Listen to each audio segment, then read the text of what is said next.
या देवी सर्वभूतेषु मातृरूपेण संस्थिता। नमस्तस्यै नमस्तस्यै नमस्तस्यै नमो नमः। माँ भगवती दुर्गा की कृपा आप सभी पर बनी रहे। माँ जगदम्बा आप सभी के ऊपर कृपा करें, आप सभी का जीवन सुखमय हो।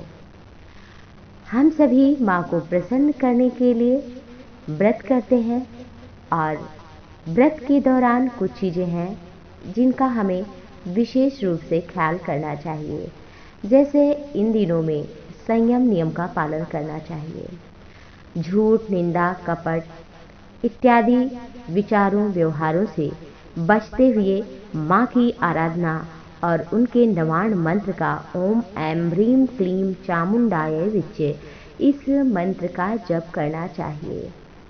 इससे माँ प्रसन्न होती हैं, अपना वरद हस्त हमारे ऊपर रखती हैं। माँ की अपने घर में चाहे तो आप मूर्ति स्वरूप में पूजा कर सकते हैं या फोटो रख सकते हैं, जो भी आपके घर में हो।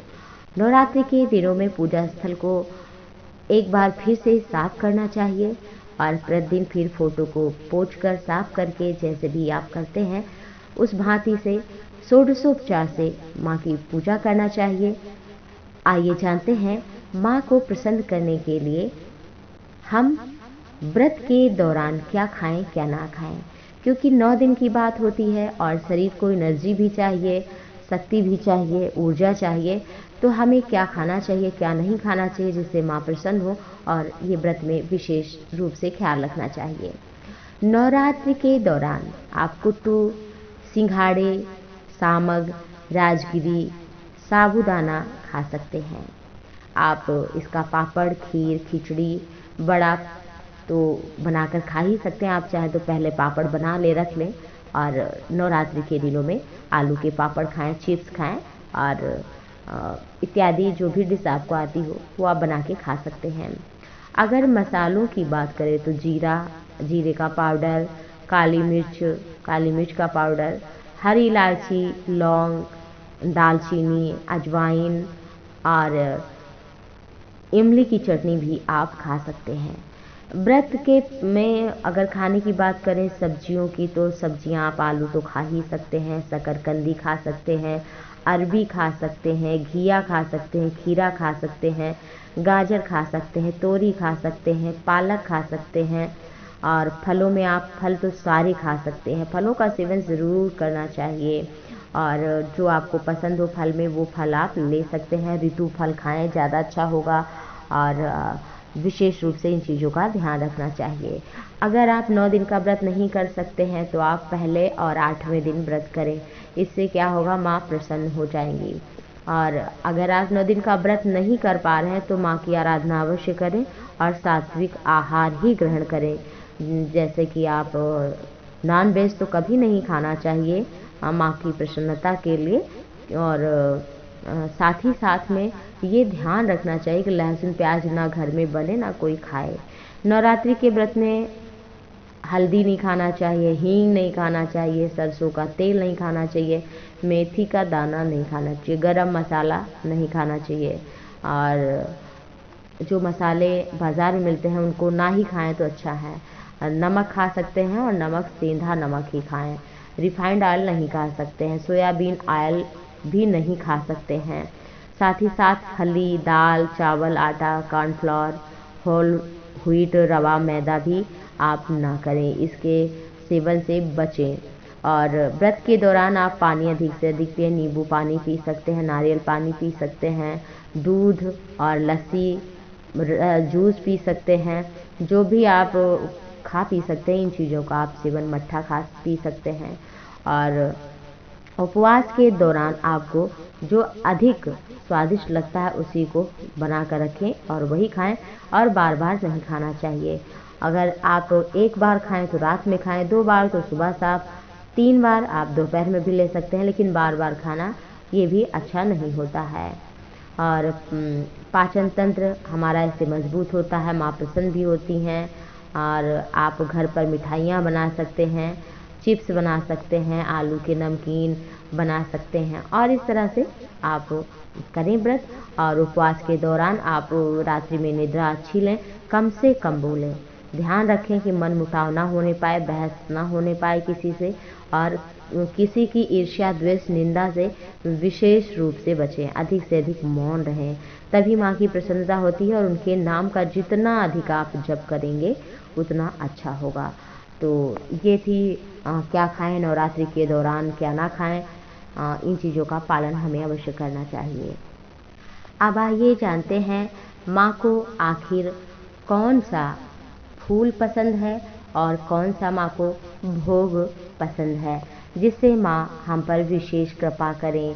नवरात्रि के दिनों में माँ को हर कोई प्रसन्न करने के लिए अनेकों अनेक उपाय करता है, श्रृंगार करता है, और हर कोई कृपा पात्र बनना चाहता है।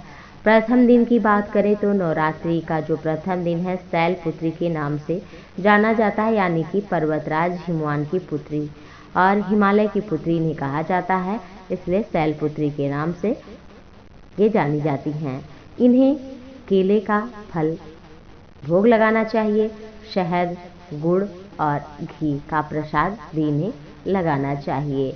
देवी ब्रह्मचारिणी, ये दूसरे दिन इनकी आराधना होती है। इन्होंने भगवान शिव को पति रूप में पाने के लिए बहुत तपस्या किया था, और इनकी उपासना करने से जीवन में सफलता और जीत की प्राप्ति होती है। इस दिन मक्खन का भोग माँ को लगाना चाहिए, और शक्कर का भोग लगाना चाहिए, और यही प्रसाद रूप में खुद भी खाना चाहिए। ऐसा करने से उम्र में वृद्धि होती है। देवी चंद्रघंटा तृतीय दिन इनके विशेष रूप से पूजा की जाती है। और इस तरह से इन्हें आप भोग लगा सकते हैं, शहद की, मिठाई की, दूध, खीर इत्यादि की मिठाई या दूध, खीर ही लगा सकते हैं।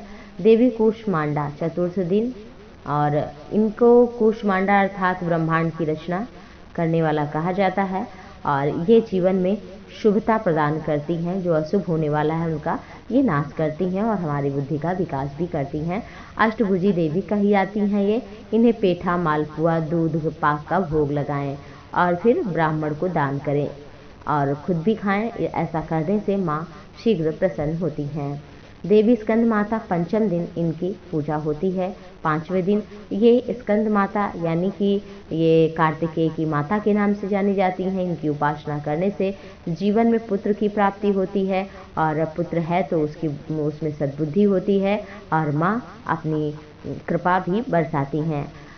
माता स्कंद की पूजा में इस दिन भोग केसर, पिस्ता या कोई ड्राई फ्रूट्स, मेवा का आप भोग लगा सकते हैं, खीर का भोग लगा सकते हैं। छठे दिन की माता कात्यायनी के नाम से जानी जाती हैं। कात्यायन महामाये महायोगी दधीश्वरी नंद गोप सुतम देवी पति में कुरते नमः। कात्यायनी माता जीवन में पति पत्नी के बीच प्रेम भी भरती हैं। साथ ही साथ जिसका विवाह नहीं हुआ है, नहीं हो रहा है, किन्हीं कारणवश इस दिन देवी कात्यायनी की उपासना करें और इसी मंत्र का जप भी करें। कात्यायनी महामाये महायोगी नधीश्वरी नंद गोप सुतम देवी पतिम में कुरते नमः। इस मंत्र का जप कर लें, ये बहुत ही अच्छा मंत्र है। इससे शीघ्र विवाह भी होता है, धर्म अर्थ काम मोक्ष की तो प्राप्ति होती है। शोक संताप रोग भी नष्ट हो जाते हैं, भय नष्ट हो जाता है, पाप नष्ट हो जाता है। इस दिन माँ को नवरात्रि के दिनों में छठे दिन शहद का भोग लगाइए, ये बहुत ही उत्तम और शुभ माना जाता है। बात करें सप्तम दिवस की तो कालरात्रि की पूजा की जाती है। इस दिन जो आसुरी शक्तियाँ हैं वो नष्ट होती है उपासना करने से कालरात्रि माता की, और साथ ही साथ जीवन में ज्ञान भी होता है। तमोगुण हमारे जीवन से जाता है, हमारा स्वभाव कोमल और अच्छा बनता है, जिससे हम सबके प्रिय बनते हैं, और ये हमारे जीवन में जो बाधाएं हैं उनको नष्ट करती हैं। देवी कालरात्रि को प्रसन्न करने के लिए नैवेद्य अर्पित करना चाहिए, ब्राह्मण को दान भी करना चाहिए, संकट की से रक्षा होती है। और बात करें सातवें दिन की तो माता आठवें दिन की जो शक्ति हैं अष्ट दिवस की वो महागौरी हैं। महागौरी जो है हमारे जीवन में शुभता लाती हैं, हमारा कल्याण करती हैं। इन्हें नारियल का भोग अधिक प्रिय है। नारियल का भोग लगाने से हमारे जीवन में शुभ ही शुभ होता है। देवी सिद्धरात्रि जो कि 9वें दिन की उपासना में आती हैं, 9वें दिन की उपासना करने मात्र से हमें सभी प्रकार की सिद्धियाँ प्राप्त होती, हमारा जीवन मंगलमय और सफल हो जाता है। अब आइए जानते हैं कि माँ को कौन सा फूल चढ़ाना अति उत्तम माना जाता है जिससे माँ शीघ्र ही प्रसन्न हो। तो हमें नवरात्रि के दिनों में इन पुष्पों को चढ़ाना चाहिए। जैसे कि यदि आपको मिलता हो तो प्रथम दिन शैलपुत्री माँ को कनेर का पुष्प चढ़ाएं और सफ़ेद कनेर की माला भी पहनाएं। द्वितीय दिवस ब्रह्मचारिणी को आप बट वृक्ष के पुष्प का चढ़ाएं और साथ ही साथ चंद्रघंटा, जो तीसरे दिन माँ की उपासना की जाती है, चंद्रघंटा के रूप में शंख पुष्पी का फूल चढ़ाने से जीवन में सुख समृद्धि आती है। चतुर्थ दिवस कूष्मांडा माँ को पीले रंग का पुष्प चढ़ाने से अच्छा स्वास्थ्य सदैव बना रहता है।